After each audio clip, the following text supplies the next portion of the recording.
Mais pour rendre ça un peu plus tangible, cherchons à prendre un exemple connu et à mettre ça en parallèle avec la notion de fétiche. Donc, lorsque l'on parle d'identité corporative, on parle d'une notion générale et cette notion générale va prendre une forme spécifique dépendamment du territoire où l'on est. Donc, si on est au Québec, par exemple, qui est un territoire du Canada, les différents types d'entreprises vont être structurés d'une certaine manière et vont avoir un nom spécifique. On va parler de sociétés par action, on va parler d'entreprises en nom individuel, etc., etc. Donc, chacune de ces instances-là sont reconnues et ont un cadre prédéfini à l'intérieur desquels elles fonctionnent, donnant des avantages ou des désavantages spécifiques. Si on fait un parallèle avec le monde des fétiches, dépendamment de l'endroit où est-ce qu'on va être, on peut être au Bénin, on peut être en Haïti, on va interpeller, on va donner des noms spécifiques aux fétiches ou aux entités qui vont être mises en place pour brasser des énergies ou faire une modification dans la réalité de, pour faire une modification dans la réalité de la personne. Ça reste que toutes ces choses-là vont toujours découler d'un principe général. Donc, il y a une énergie intangible ou invisible qui a été condensée, densifiée et codifiée dans quelque chose de matériel. Ce quelque chose de matériel-là, on le nomme de manière grossière fétiche. Et dépendamment du système de là où est-ce qu'on va être, par exemple au Bénin, la notion du fétiche est très, très, très prépondérante, puisque la spiritualité qui est associée à ce territoire, donc le vaudou, leur accorde une place et une prépondérance importante. De là, on va avoir différentes nomenclatures, on va avoir la prépondérance aussi de, d'experts, de spécialistes et ou de techniciens de la chose, de la science qui lui est associée, qu'on va nommer Bokonon, qu'on va nommer ou autre. Au fond, prêtre, divinant, babalao, etc., etc., qui sont tous les capacités à des niveaux différents d'interagir avec ce qu'un fétiche est et ce qu'un fétiche représente. Donc, imaginons que j'ai une entreprise où je vends des pots de fraises. Donc, moi, Samuel, je décide de vendre des pots de fraises. Au début, je commence simplement à le faire par moi-même parce que, bon, j'aime ça, je suis bon dans la chose. Donc, je prends des pots de fraises, je vends ça de manière un peu informelle à mes proches, etc., etc., etc. Donc là, on n'est pas encore dans la structure, euh, on n'est pas encore dans la structure formelle de l'économie ou de l'entrepreneuriat. On va être dans ce qu'on appelle l'informel. Dans le fond, de la même manière, il y a certaines pratiques, euh, et c'est là où est-ce que les pratiques vont être qualifiées très souvent de superstitieuses, c'est que on a certaines pratiques en lien avec le fait de brasser des énergies et de mettre des énergies en activité et en branle qui vont purement dépendre de comment la personne a décidé de faire les choses. Tu vois, donc j'arrive, je fais un rituel que j'ai inventé et bon, ça obtient un résultat.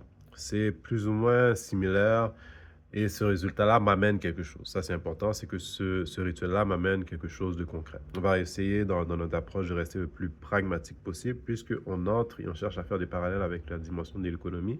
Et l'économie est toujours concrète. Même lorsque l'on va dans ses plans les plus intangibles, par certaines métriques, par certaines notions, par certaines approches, lorsque l'on parle d'économie, on va toujours avoir une certaine forme de tangibilité, puisqu'on va aussi parler d'argent. Et vous pouvez me croire, malgré l'intangibilité de la notion de l'argent est quelque chose d'extrêmement tangible, car elle peut vous permettre de modifier votre réalité de manière directe, au-delà de vos capacités physiques. De la même manière qu'un rituel, un sort, comme on pourrait dire, un wanga, comme on dirait dans le vaudou haïtien, ou tout ce qui tourne autour de la notion de kustiga, pourrait vous permettre de modifier les choses dans votre réalité au-delà de ce qui est accessible uniquement à votre corps. C'est la même, analogiquement parlant et structurellement parlant, ce sont exactement les mêmes choses. Donc, je suis là, moi, je vends mes fraises. Tout d'un coup, je commence à faire une somme assez importante d'argent avec mes fraises. J'arrive même à faire assez d'argent avec mes fraises pour commencer à en vivre. Qu'est-ce qui va être demandé de moi? Si j'habite dans un territoire donné, eh bien, ce territoire-là va être géré par ce qu'on appelle une institution gouvernementale, donc une forme de gouvernement.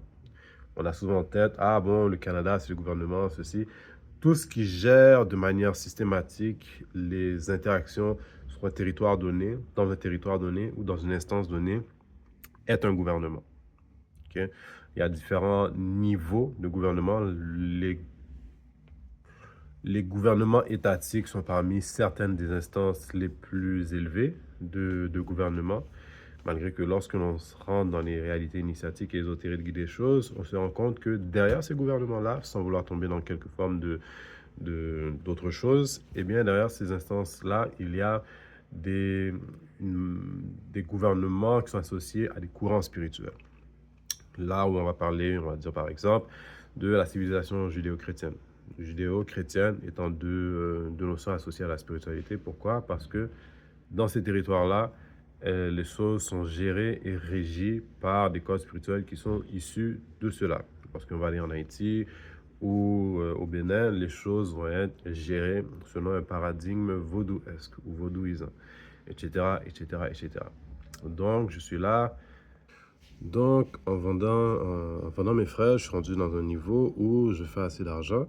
Donc, j'attire l'attention d'une instance régissante ou gouvernante de l'endroit où je suis, qui est le gouvernement, puisqu'il y aura des prémices qui ont été mises en place pour gérer cette activité-là, qui déplace une énergie d'un point à un autre. L'argent étant fondamentalement une énergie qui est transférée d'un point à un autre et qui a le potentiel et la capacité d'amener une modification tangible ou réelle dans l'environnement dans lequel il est introduit. Donc, je décide de structurer mon entreprise. Ma première instance, c'est que je peux gérer mon entreprise en tant que entreprise à titre individuel ou personnel, un titre spécifique pour tout un type général, pour tout type d'entreprise qui dépend, qui est associé directement au nom. Donc, il n'y a pas de dissociation entre la personne, l'entreprise et l'activité commerciale. Par exemple, je vends des fraises, mais je suis considéré, tous mes profits, en fond, sont associés directement à mon nom et tout, etc. Il n'y a pas de distance. En équivalent, dans le monde des fétiches, ce serait l'endroit où l'instance où, à vrai dire, on n'a pas encore besoin de fétiche. Le fétiche n'existe pas dans cette dimension personnelle-là, puisque tout dépend de l'individu et de sa personne. Les gens vont vous dire, dans l'équivalent des choses, que la personne est simplement elle-même. Dans le fond, c'est ses énergies, c'est ses efforts qui mettent les choses en branle. C'est son intellect qui gère les choses. Par contre, on peut créer une entité corporative qui prend plusieurs noms différents dépendamment sur le territoire où elle est. Elle peut prendre le nom de société par action, elle peut prendre le nom d'une entreprise incorporée. Et là, on crée une structure artificielle qui va être traitée comme si elle était un individu à part entière de la société. Et on sait que cette entité-là, cette instance-là, a un but précis. Son but précis est sa raison d'être. On va souvent parler de mission d'entreprise. Donc, je décide finalement d'enregistrer mon entreprise parce que j'ai des ambitions pour mon entreprise. Je sais que mon entreprise va atteindre un certain niveau, quand même quelque chose d'assez grand, quelque chose d'assez prépondérant, d'assez intéressant. Donc, je décide de la structurer. Qu'est-ce qui est intéressant, c'est que l'endroit où je suis a prédéfini des notions ou des lignes directives selon lesquelles je dois fonctionner dépendamment de la structure de ce que je fais. Donc, si j'ai une entité corporative, donc une entreprise, une société, si j'ai une société, eh bien, cette société-là a certains avantages, payer moins d'impôts, donc elle a accès à certains programmes, tout d'un coup, les lois ou ce qui régit la réalité de l'individu ne s'applique plus de manière intégrale à, euh, à l'entité corporative. Et pourtant, elle est produite par cet individu-là. L'entité corporative peut octroyer certains prêts que peut-être l'individu n'aurait pas accès. Il peut faire certaines choses auxquelles l'individu n'aurait pas nécessairement accès. C'est là où est-ce qu'on rentre dans la première instance du fétiche. Parce que qu'est-ce que le fétiche? C'est une entité, une énergie qui a été structurée, condensée et auquel on a assigné une mission spécifique pour faire les choses au nom et pour quelqu'un. Là, et c'est là où est-ce que je me donne ma mission. Et cette mission est évolutive, dans le sens que je ne dis pas que j'ai la perfection de l'information, mais les liens sont là et on va les clarifier ensemble. Donc, cet individu, on crée notre fétiche, on dit, tu sais quoi, fétiche? Trouve-moi plus de clients. J'ai besoin que tu me trouves plus de clients et que tu m'assures de faire en sorte que mon entreprise vende de plus en plus de fraises. Vous voyez? Dans le monde, dans le monde de la société corporative, on pourrait dire que tout d'un coup, par la structure même de notre société, on lui a doté d'un département vente et d'un département marketing. Là, vous allez me dire, mais quel est le lien entre quelque chose de totalement mystique qui va augmenter mes ventes et un département marketing ou un département de vente qui va aller, qui va me permettre de concrètement, parce que quoi, la vente, le marketing, c'est quelque chose d'extrêmement concret, non? Beaucoup plus concret que nos sciences ancestrales qui ont créé des fétiches, n'est-ce pas? Eh bien, pas tout à fait. Pourquoi? Parce que le pilier de toute chose est spirituel. Le pilier de toute chose est énergie, et l'énergie a une science, l'énergie a une manière d'être. Puisque l'humain est conscient, sa conscience capte des choses, sa conscience capte certaines vibrations qui dépendent d'un champ. Le champ est le champ de sa conscience et ce à quoi son champ de conscience est connecté. Si je m'endors, eh bien, lorsque je dors, je vais quelque part. Enfin, mon esprit va quelque part et se repose quelque part. Dans ce quelque part-là, on développe ce qu'est l'intuition, on capte certaines choses, on rend certaines choses. Si je cherche, on nous dit souvent, on va nous parler parfois de la loi d'attraction. C'est une notion qui a commencé à faire un tout petit peu son chemin dans le domaine de l'entrepreneuriat. Parce qu'on dire, ce que tu cherches aussi. Qu'est-ce qui crée ça? Qu'est-ce qui permet de faire ça? Modélisons-le pour avoir certains référents. Eh bien, on peut imaginer qu'il y a un champ de l'invisible auquel toute personne est connectée et dépendamment des facettes de ce champ de l'invisible, ces personnes-là captent certaines informations ou envoient certaines informations. J'ai besoin, ce serait vraiment bon d'avoir quelque chose qui serait bon pour ma santé, qui serait à base de fruits, qui serait qui aurait un prix coûtant raisonnable et que je pourrais mettre dans mon frigidaire. Eh bien ça répond à la notion des fraises que je vends. Donc, on peut modéliser que chaque personne est connectée par sa conscience humaine à un champ de l'invisible et que tout ce que l'on cherche, tout ce que l'on dit, affecte cela. De la même manière qu'on pourrait se connecter sur Internet, aller faire un moteur de recherche et on tombe sur certaines choses. Là, c'est un peu le travail du fétiche, dans sa forme densifiée, à travers qu'on a lié à quelque chose qui est totalement invisible. On va parler de l'invisible, mais qui est plutôt intangible et qui agit sur ce même champ de conscience-là pour trouver les différentes choses que l'on cherche. Pouvoir continuer à faire son travail, à répondre à la mission qu'on a demandé à ce fétiche-là, puisqu'on peut demander à un fétiche énormément de choses. On va chercher quand même à se concentrer un peu plus sur la dimension économique, puisqu'on est dans cette instance-là. Mais sachez que le pan de ce qu'un fétiche peut faire est beaucoup plus large que ça. Donc, ça peut être au niveau de la protection spirituelle, au niveau de plein de choses, mais on va essayer de se concentrer un peu plus sur la dimension commerciale. Donc, j'ai un fétiche et je lui dis, trouve-moi des clients. Enfin, c'est l'instruction que le fétiche a reçue pour faire son travail. Maintenant, qu'est-ce qui donne le pouvoir au fétiche de faire son travail? Comme dans toute chose, pour faire un travail, car c'est une règle de base de la physique, pour exécuter un travail, il faut de l'énergie.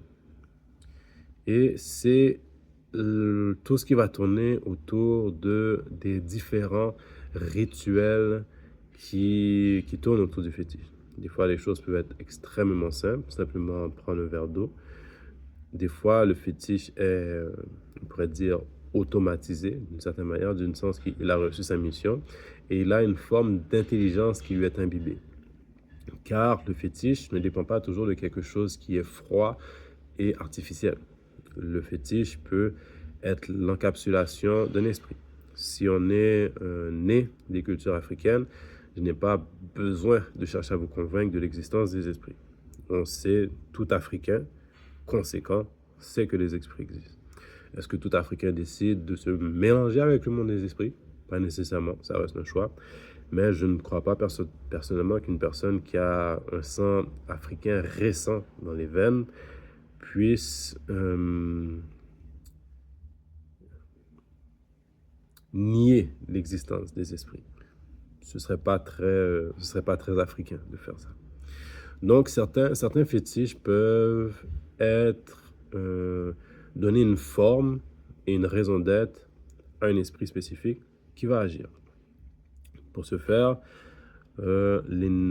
l'entité, le fétiche, a besoin d'énergie de la même manière que l'entreprise a besoin d'argent pour faire ce qu'il a à faire. Enfin, moi, je suis là, je vends mes fraises, et bien mes fraises, je dois les acheter. Une fois que je les ai achetées, eh bien, je dois convaincre les gens de les acheter. Donc, je peux y aller uniquement avec l'énergie qui est propre à moi-même. Donc, je vais de porte en porte, je discute avec les gens. Ça ne me coûte rien en énergie cristallisée, qui est de l'argent, mais ça me coûte de l'énergie personnelle sous forme de temps et d'effort. Ou bien, sinon, je peux commencer à investir dans le marketing et la vente. Donc, je peux commencer à mettre de la publicité sur Internet, sur les médias sociaux. Je peux embaucher un vendeur qui va aller voir des gens pour moi et que je vais rémunérer. Donc, il va y avoir un échange d'énergie sur la forme d'argent, puisqu'on est dans une dimension économique, malgré que des fois, ça peut prendre aussi la forme d'échange de services, ce qui a aussi son équivalent dans le monde des fétiches. Car sans aller dans le fondamental de toutes les choses, tous les fétiches n'ont pas la même nature, de la même manière que toutes les entreprises n'ont pas la même structure ou le même état juridique. Certains fétiches incorporent, que ça va en à l'aise ou non, des âmes, enfin, des âmes humaines qui ont un travail à faire pour plusieurs raisons. Soit pour plusieurs raisons. On ne va pas rentrer dans les détails des choses, mais pour plusieurs raisons. Des fois, ça peut être une énergie artificielle. Quand je dis artificielle, c'est que cette énergie-là peut puiser uniquement dans la structure des 4 éléments et on crée à partir de cette source de base d'énergie une forme d'énergie qui a une forme d'intelligence, mais dont l'intelligence répond uniquement à des métriques spécifiques. Donc, ce n'est pas une entité ou un fétiche qui aurait un ego. Ce serait quelque chose qui exécuterait uniquement les choses qu'elle a à faire. Il y a des fétiches qui sont associés à mettre en branle des divinités. Quand on dit des divinités, c'est que le monde est régi par des principes immanents et primordiaux qui sont structurés sous forme de ce qu'on appelle les divinités. On peut condenser une particule de cette énergie infinie et, dans le créole haïtien, on va dire jouquer. On peut utiliser le terme densifier. On va prendre une toute petite particule de cette même énergie-là et cette petite particule va avoir à une échelle moindre la même type d'énergie que cette vibration divine-là. Là, on parle de quelque chose de très haut niveau. Où on peut aussi contracter des énergies démones, dans le fond. Pas démones dans le sens démoniaque, là, non, mais simplement, ça peut être des énergies qui dépendent de d'autres formes d'intelligence. Si vous en doutez, il n'y a pas que l'humain dans l'univers ou même sur Terre. Et les différents types d'intelligence qui sont sur cette Terre peuvent avoir un avantage à échanger de l'énergie avec quelqu'un ou avec une instance. Dans ce sens-là, ça peut aussi faire partie de la nature même du fétiche ou de l'entité. Des fois aussi, et c'est la forme de fétiche que je crois personnellement qui est la plus saine, dépendamment de la manière dont ils ont été gérés, mais ce sont les fétiches familiaux. Ça veut dire qu'il y a certaines énergies spécifiques, ils ont développé une conscience qui leur est propre, une réalité qui leur est propre, une vie qui leur est propre, qui est associée et corrélée au développement de certaines familles et de certaines lignées familiales. Là, on va parler, et qui sont héritées. C'est de la même manière qu'une personne aurait pu hériter d'une entreprise. Donc, une entreprise qui est transmise de génération en génération en génération. Parfois, on va parler d'entreprises multigénérationnelles ou de richesse générationnelle, enfin de créer la richesse générationnelle. Eh bien, il y a cet équivalent-là dans le monde des fétiches qui porte un nom un peu différent. Tu vois, donc, de la même manière que chaque entreprise a sa forme juridique qui est spécifique, eh bien, un fétiche familial peut porter le nom d'un totem, peut porter le nom d'une divinité familiale, peut porter le nom d'un vaudou. Hein? Chacune de ces instances-là sont une structure spécifique qui vont être liées à cette famille-là et qui vont octroyer certains avantages à cette personne-là, de la même manière qu'avoir une entreprise de laquelle on a hérité octroie certains avantages de la réalité. Ce n'est pas plus diabolique ou c'est pas plus mystérieux qu'une personne qui se promène à côté de vous, puis vous êtes comme, comment il fait pour ne pas travailler, que toutes les choses fonctionnent pour lui? Il a hérité de millions de dollars de son père ou de son arrière-grand-père à travers une fiducie, qui est encore une fois une autre forme de structure corporative. Et cette fiducie-là gère ou lui permet de faire de plus ou moins, de vivre très bien, car cette instance-là modifie la réalité à son avantage par l'entremise d'énergie qui sont mis en branle, dont l'équivalent serait d'avoir de l'argent qui est prédisposé au service d'une famille. Vous voyez? Donc là, je suis là avec mon entreprise de fraises et tout. Et arrive une chose, le gouvernement, dans le fond, puisque chaque endroit a des lois qui les régissent. Il y a peu d'endroits formels où il n'y a pas de loi. Il y a des endroits où il y a très peu de lois, de la même manière qu'il y a des commerces illicites. Il y a des commerces illicites, des endroits qui a des commerces illicites. Non, la seule vraie loi, c'est la loi du plus fort.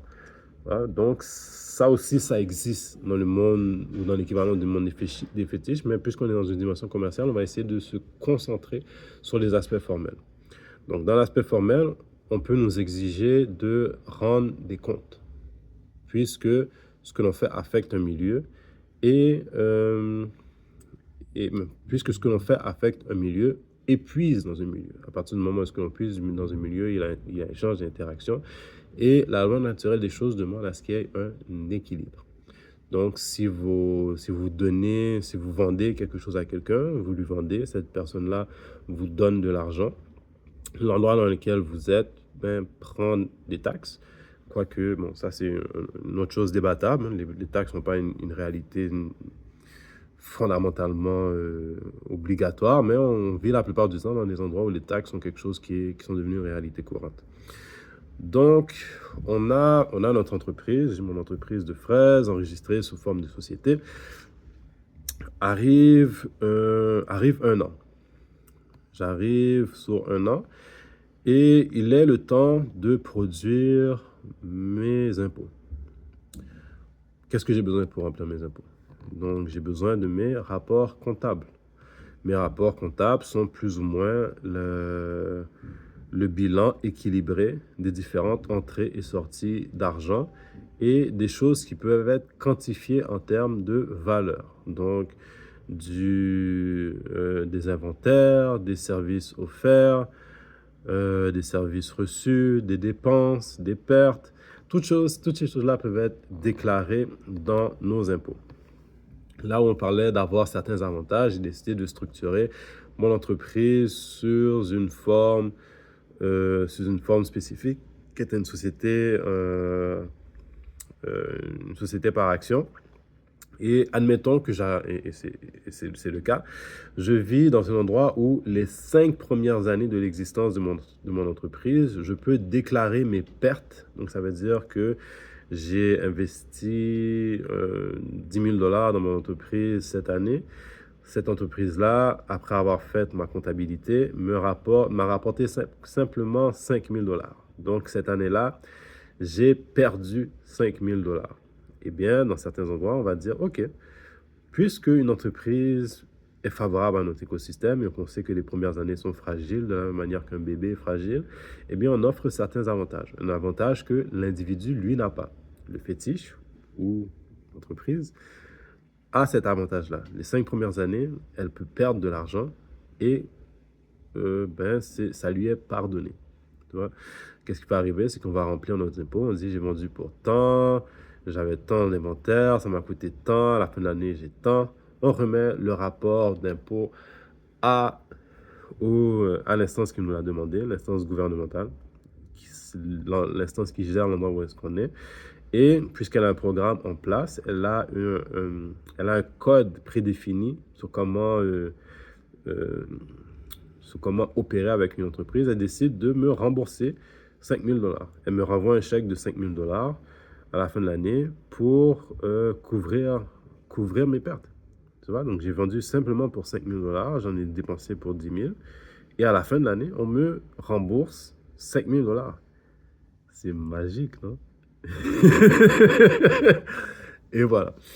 Là, c'est là où est-ce qu'on fait le parallèle entre ce qu'on appelle la magie, la sorcellerie et l'agencement des différentes lois qui régissent le fonctionnement d'un endroit. Lorsque l'on connaît les lois qui régissent le fonctionnement d'un endroit, on peut s'harmoniser avec ces lois pour créer une fluidité. Et cette fluidité-là crée de la richesse. Donc, j'ai mon entreprise, j'ai fait ma comptabilité et tout, etc. Mon entreprise, après, le gouvernement m'a renvoyé mon chèque de 5 000 $. Magie, magie, magie. Début, la première instance magique. J'ai mangé que 5 pour 5 000 $ et j'ai reçu de l'argent. Ok, c'est cool, c'est cool, c'est cool, c'est cool. Maintenant, prenons la réalité du fétiche pour voir qu'est-ce qu'il en est dans son monde. Dans son monde, le fétiche peut nous demander certaines choses à un point périodique. Certains gens vont dire, mais, vous faites un contrat avec le diable. Pas vraiment. Vous demandez quelque chose en échange et une loi naturelle de la spiritualité et la loi de l'équilibre et de la compensation. Certains vont parler de Ma'at, certains vont lui donner un autre nom, certains d'autres vont lui donner une autre notion. Mais le point est de quand même chercher une forme d'équilibre ou de jouer un tout petit peu avec les lois qui tournent autour de cet équilibre-là pour avoir une compensation intéressante et avantageuse. Donc, notre fétiche nous demande une fois par année de faire un rituel spécifique ou encore mieux que ça. Le rituel nous demande deux choses. Elle nous demande de faire un rituel journalier. Chaque matin en vous levant, je dis n'importe quoi, mais sans vraiment dire n'importe quoi, nous demande de saluer les 4 directions, l'est, l'ouest, le nord, le sud, de déposer un verre d'eau à l'entrée de la porte du commerce et de faire une prière spécifique. Vous voyez? Et à la fin de l'année, de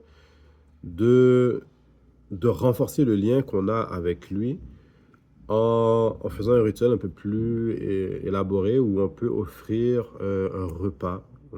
Je dis n'importe quoi, mais en même temps, ce sont vraiment des instances qui existent. un repas complet à l'entité, ou, puisque l'entité n'est pas une entité physique, elle peut puiser dans l'énergie qui vient avec ce repas et les codes qui structurent la manière dont vous avez fait les choses, de la même manière que en écrivant un chèque. Si j'écris un chèque et que je vous donne un chèque, vous allez à la banque, vous encaissez le chèque, mais vous recevez vraiment l'argent. Donc, il y a eu un transfert d'énergie parce que ce code-là, qui est le fait d'écrire son nom sur un chèque, d'écrire certains montants, officialise le fait que je reconnais que je vais transférer certaines choses d'un autre point. Eh bien, c'est un peu le même rôle que certains rituels vont avoir. Puisque la parole est créative, puisque le rituel est un code, en effectuant le rituel, on accepte de mettre en branle certaines énergies et on le confirme. De la même manière que, avant d'envoyer un paiement, vous dites, est-ce que vous êtes d'accord d'envoyer le paiement? Oui. Et voilà. Donc, notre fétiche nous demande, enfin, le règlement, si on peut dire ça, de notre fétiche, terme très utilisé dans le vaudou haïtien, est on va dire de verser 3 gouttes d'eau chaque jour et une fois par année de faire de déposer des fruits, de l'eau, des choses symboliques disposées d'une manière spécifique pour donner de l'énergie à cette force-là. Eh bien, ce fétiche-là qui m'a apporté 40 nouveaux clients, eh bien, ce fétiche-là peut peut-être m'avoir demandé en échange simplement une petite cérémonie qui va me coûter en matériel peut-être $200. Des fruits, des légumes, des plats, un peu de viande, un verre d'eau, des jus, un peu d'alcool versé, le tout prédisposé dans une géométrie spécifique qu'elle reconnaît, de la même manière qu'une monnaie serait reconnue dans un endroit simplement parce qu'elle est arrimée à certaines choses qui sont des spécificités de cet endroit-là. Et bien là, cette chose-là, ce rituel-là, cet acte-là, donne de l'énergie au fétiche, ou, dans certaines instances, le fétiche a déjà sa propre énergie, crée un pont de communication entre son énergie et l'endroit où cette énergie-là doit être redirigée. Un des bons exemples sont les fétiches familiaux qui sont très souvent déjà énergisés, mais dont l'interaction demande un maintien, donc qui demande une forme de rigueur. C'est là où est-ce qu'on a dans la société moderne classifié comme étant des superstitions le fait de faire certains rituels. Prendre un tel balai qui a été reconnu, taper de là, gauche, droite et tout, etc. Dire de longues litanies, on va dire, mais cette personne-là fait du n'importe quoi. Est-ce vrai? Ou est-ce plutôt des choses codifiées qui sont reconnues de la même manière que votre rapport fiscal est totalement intangible, mais traduit tous les efforts qui ont été mis en branle pour produire de la richesse à l'intérieur de l'entreprise. Là encore, on voit la similarité de ces deux mondes différents, mais qui ont une fonction très similaire. Cette entreprise que j'ai mis en place a été structurée. Je lui ai donné une mission d'entreprise, je lui ai donné une manière de faire, je lui ai donné une culture d'entreprise. Maintenant, elle embauche des gens. Mais de la même manière, le règlement de l'entité du fétiche ou la mission qu'on lui a donnée est structurée d'une certaine manière et nous amène certains résultats. Maintenant, je retourne dans mon entreprise et je considère que j'aimerais que les choses... Étrangement, les choses ne fonctionnent pas comme je veux. Donc, j'ai mis un fétiche dans mon entreprise pour augmenter le nombre de ventes. Et bizarrement, c'est pas ce qui arrive. De la même manière que je peux avoir payé un vendeur, je peux avoir payé pour de la promotion sur les médias sociaux, sur des services marketing sur les médias sociaux. Et après avoir dépensé $5,000, $10,000 pour la promotion de mes services sur les médias sociaux, je n'ai pas de résultat, je n'ai pas de retour. Qu'est-ce qu'on fait dans cette instance-là? Eh bien, on consulte.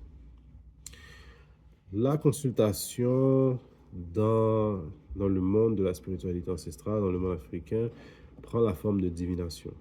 Donc, on va voir le féticheur, le marabout, le bokono, et ces gens vont sonder l'invisible. Vous dites, sonder l'invisible, c'est de la superstition, ça, c'est du n'importe quoi. Est-ce vrai? Je suis dans mon entreprise et je vois que bon, je fais tous ces efforts-là. J'ai décidé que je vendais des pots de fraises. Je vends énormément de pots de fraises.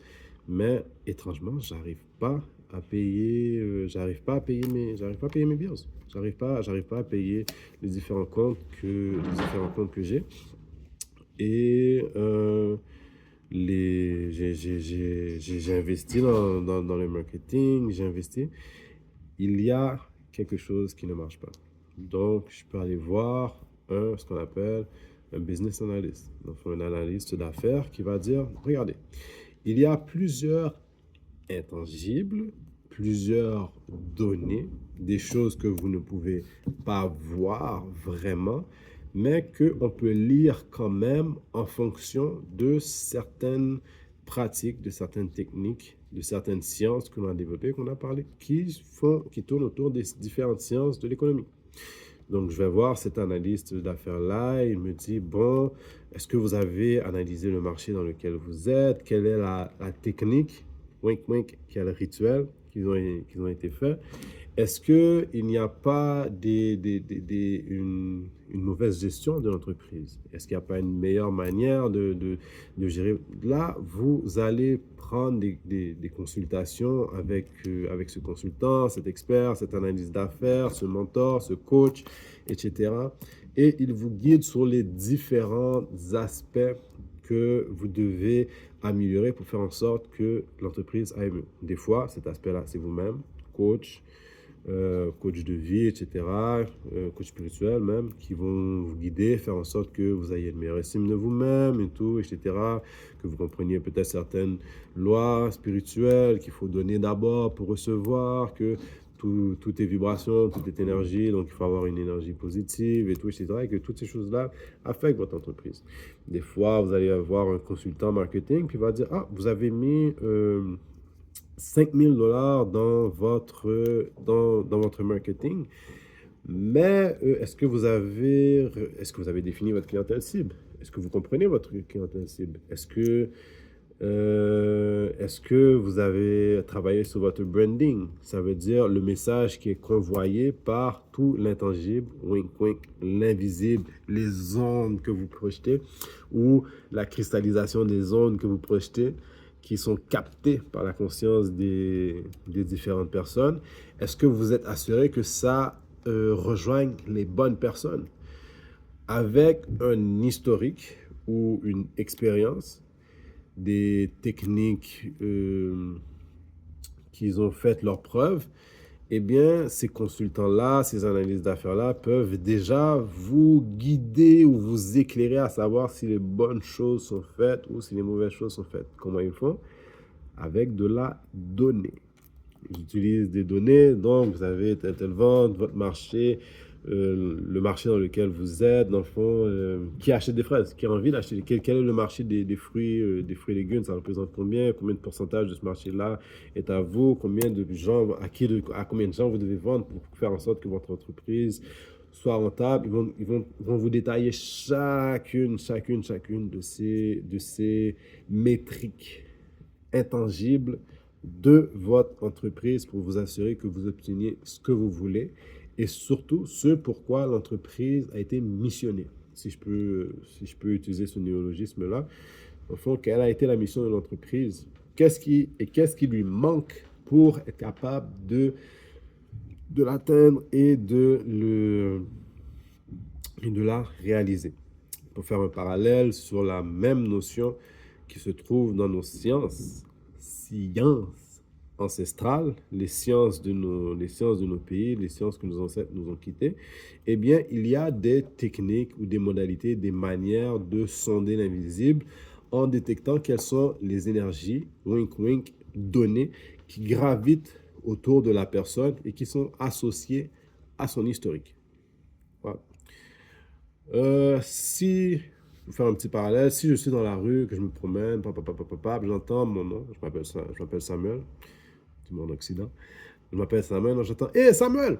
Je me retourne et ben, on a interpellé mon nom, on a appelé mon nom. Là, je fais ce que j'ai à faire et tout, etc. On a souvent entendu le terme bouche à oreille, qui est la forme la plus simple de marketing. Les gens parlent de mon produit, ah, et tout, etc.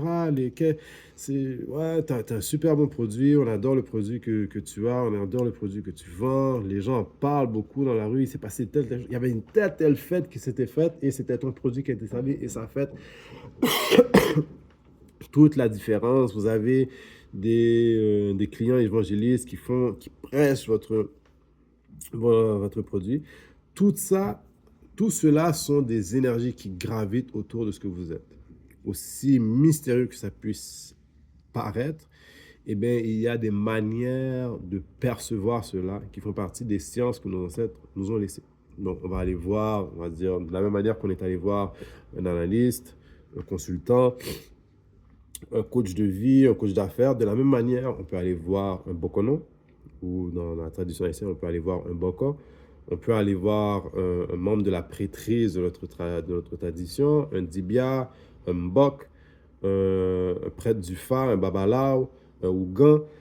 Et chacun d'eux ont un lien ou une expertise, une accréditation, une facilité à percevoir l'invisible, de la même manière qu'une personne qui aurait été formée en économie peut interpréter des chiffres qui, pour vous, n'existent pas. Vraiment parce qu'elles sont intelligibles pour vous. De la même manière qu'un spécialiste en développement des affaires a acquis des notions, a acquis des aptitudes à interpréter les choses et par son expérience ont développé aussi une certaine forme d'intuition qui font aussi partie de sa manière de gérer les choses. Le mélange de tout ça crée des méthodes, pour percevoir ce qui se fait en ce moment et repérer quelles en sont les causes. Si j'ai un produit et que le produit ne se vend pas, eh bien, il y a des règles en économie qui sont claires et qui vont me dire pourquoi mon produit ne se vend pas. Est-ce qu'il y a une demande pour mon produit? Est-ce que mon produit a un bon nom? Est-ce que mon produit a répondu aux différentes attentes? Tout ça, ça se perçoit. Donc, moi, avec mon fétiche, peut-être même avant d'arriver dans la notion du fétiche, je vais voir le babalao, je vais voir le ougan, puisque, disons, hypothétiquement, j'ai décidé de travailler avec un fétiche familial. J'ai décidé de travailler avec un fétiche familial qui a été hérité de mon grand-père. Donc, j'ai hérité de mon grand-père ce fétiche-là qui travaille avec moi, qui travaille pour mon bien, qui ne m'exige pas grand-chose. Et pourtant, les choses ne fonctionnent pas comme elles devraient fonctionner.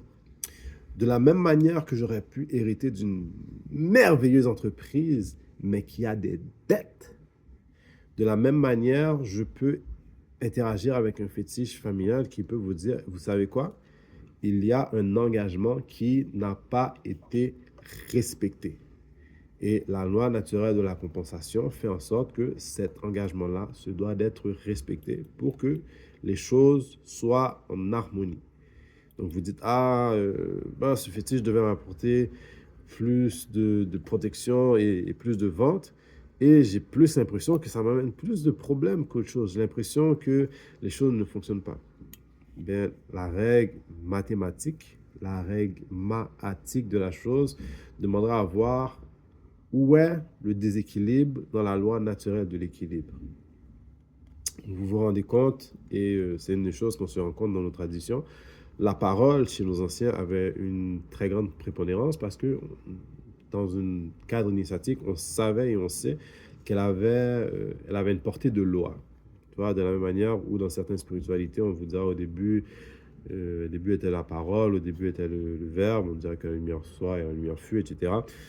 De la même manière, la parole crée vraiment. Ou dans certains moments, on va simplement vous dire une promesse est une dette. Donc là, vous vous rendez compte que certaines dettes n'ont pas été respectées. Là, vous dites, ah, mais c'est pas mon problème, ça. C'est pas, c'est pas mon problème, ça. Mais la question que je me pose, si j'hérite d'une entreprise qui vaut quelques millions de dollars et qu'on ouvre les livres comptables de cette entreprise-là et qu'on se rend compte que cette entreprise n'a jamais payé ses fournisseurs, est-ce qu'on peut se dire, ce n'est pas mon problème? C'est pas vraiment. Là, c'est là où est-ce que je veux mettre l'emphase sur à démystifier la crainte que certaines personnes ont autour des fétiches, parce que la plupart du temps, c'est sûr dépendamment de leur nature, mais naturellement, un fétiche familial est fondamentalement pour le bien-être de la famille. Est-ce que tous contrats qui ont été signés ont été de bons contrats? De la même manière que certains contrats d'entreprise peuvent être très mauvais. Mais la notion de base est que un fétiche familial est quelque chose de positif. Et à ne pas oublier qu'il y a plusieurs formes de fétiche de la même manière qu'il y a plusieurs formes d'entreprise. Mais revenons sur la notion, mon entreprise ne marche pas nécessairement comme je veux, je mets beaucoup d'efforts, je fais assez d'argent pour vivre, mais j'ai l'impression que les choses ne sont pas assez optimales. De la même manière, moi j'ai mon fétiche, je me ramène plus de clients, mais pas comme je veux. Je vais consulter le babalao, et le babalao, ou le prêtre du phare, le Ougan me dit, il n'y a absolument aucun problème avec ton fétiche. Ça peut être une autre problème. Mais il y a un problème avec ton caractère. Il y a un problème avec ta manière d'être. C'est ça qu'il faut adresser. C'est ça qui fait en sorte que tu es peut-être paresseux, peut-être que tu ne réponds pas à tes promesses. Toutes ces choses-là sont des choses qui mettent des barrières dans la capacité du fétiche à remplir sa fonction. Encore une fois, on est capable de faire le pont et le parallèle entre l'entité corporative, ce fétiche moderne, et le fétiche. Puisque si votre entreprise commence à avoir une moins bonne réputation, on va vous dire en termes marketing que votre brand n'est pas bon. Vous avez, si je peux donner un exemple concret, il y avait une certaine entreprise dans le milieu de la télécommunication qui faisait énormément d'erreurs sur la facturation qu'elle faisait. Donc, elle créait beaucoup d'imbalancements. Elle enfreignait à la loi de l'équilibre entre le service reçu et l'attente du service reçu et ce qui était vraiment fait et la facturation des choses, donc la chose qui était demandée. Vous voyez? Donc, cette notion-là existe aussi dans le domaine des fétiches. Là, encore une fois, de la même manière que mon consultant d'affaires, mon analyste d'affaires, mon coach il me proposait des solutions, eh bien, le babala, le prêtre, le boka, le bokonon va vous proposer des solutions car ils ont une expertise dans le champ duquel ces instances-là évoluent. Ils savent probablement des choses ou comprennent l'agencement de certains principes, de certaines lois qui peuvent être mis à l'avantage de votre situation. Comme on dit, la connaissance est une forme de richesse. La connaissance est de la richesse. Plus on augmente son niveau de connaissance et plus on augmente notre capacité à modifier notre réalité. Là où je pensais que je pourrais jamais démarrer une entreprise parce que ça va me coûter trop cher, j'apprends en faisant mon entreprise, en structurant mon entreprise sous forme de société, que je peux déclarer des pertes les 5 premières années, puis que ça me donne juste assez de manœuvre dans le fond pour la mettre en traction et s'assurer qu'au cours de sa 3e année, qui habituellement est plus ou moins l'année à l'intérieur de laquelle on commence justement à générer des profits, bien que je peux survivre jusque-là. Vous voyez? Mais si je ne connaissais pas cette loi, est-ce que j'aurais pu faire ça? Eh bien, c'est là où est-ce que le Bokonon, toutes ces instances expertes dans sonder l'invisible, dans lire l'intangible, invisibilisé, vont vous dire certaines choses par rapport à la situation et vont vous proposer certaines solutions. On peut vous renseigner sur la nature. On peut vous dire, vous savez quoi? Le fétiche le fétiche que vous avez hérité, mon enfant, indique qu'il y a plusieurs promesses qui n'ont pas été tenues. Là, vous prenez sur le pas sur vous de régler ces promesses-là, de les compenser à travers certains rituels qui sont faits par une instance ayant autorité et expertise, de la même manière que vous pourriez aller voir une autre instance qui de la même manière que vous pourriez aller voir un stratège d'affaires qui va vous guider à restructurer un peu votre entreprise pour la rendre plus efficace et plus alignée avec sa mission et sa capacité à exécuter sa mission, à mettre en branle sa mission. Vous voyez? Là où on rentre dans un aspect un peu magique, c'est que vous vous rendez compte, plus vous évoluez dans votre entreprise et plus vous discutez avec des experts, qu'il y a des manières de mettre beaucoup plus de choses à la disposition de votre entreprise que de choses qui vous sont accessibles actuellement. Donc, vous avez une entreprise, elle a 3 ans, puis on vous dit, bon, ton entreprise qui vend des fraises, qui vend pour plus ou moins de 200 000 $ de fraises, tu sais quoi? On peut structurer cette entreprise avec les données qu'on voit pour faire en sorte que en 5 ans, on puisse vendre l'équivalent de 5 millions de dollars de fraises chaque année au lieu de 200 000. Vous dites, comment? C'est de la magie, ça? C'est quoi? Et non, dans le monde des affaires, c'est simplement une entreprise qui a été bien gérée et qui a bien fait usage des différentes instances qui sont mises à sa disposition. Lorsque l'on va voir l'Ambokonon, le prêtre, ceux qui créent le fétiche, de la même manière qu'on peut aller voir un avocat ou un notaire pour créer une entreprise ou une structure d'entreprise, certaines structures d'entreprise sont plus avantageuses que d'autres et mettent à notre disposition certaines choses, surtout quand elles sont bien faites et elles sont faites en prévision de plusieurs choses. Donc là, on rentre dans la magie des affaires. L'équivalent de la magie des affaires, ou l'un des éléments de la magie des affaires dans son équivalent moderne, serait le fiscaliste. Car très souvent, on va vous dire qu'on peut faire dire aux chiffres plusieurs choses de la manière dont on les agence. On peut avoir une entreprise et si je structure mon entreprise d'une telle manière, je peux plus facilement déduire mes stocks. Je peux profiter de telle loi pour avoir accès à tel programme qui me subventionne, qui me donne de l'argent si je réponds à certains critères pour injecter dans mon entreprise et dans son développement. Certaines formes de choses peuvent garantir certains prêts si j'applique telle loi qui est un peu méconnue, mais que le fiscaliste connaît. Et toutes ces choses-là permettent de donner à mon entreprise plus de moyens pour faire son expansion. Si je conjugue ça avec un bon stratège d'affaires qui sait que, vous savez quoi? Votre entreprise, si vous êtes capable de signer un contrat d'exclusivité avec telle instance, eh bien, ça vous garantit une grande quantité de revenus. À partir de ce moment-là, les banques vous trouvent beaucoup plus agréables, vous trouvent beaucoup plus attrayantes et tout, etc. On commence à parler de beaucoup de choses qui sont très, très, très, très, très intangibles et qui pourtant brassent une énorme quantité d'énergie que l'on nomme argent. Donc, on vous parle de mettre votre société sur les marchés boursiers, de commencer à avoir des investisseurs, etc., pour amener votre entreprise à un autre niveau. Vous voyez? Dans le monde du fétiche, eh bien, ça aussi, ça existe. Ça aussi, ça existe, puisque on peut vous parler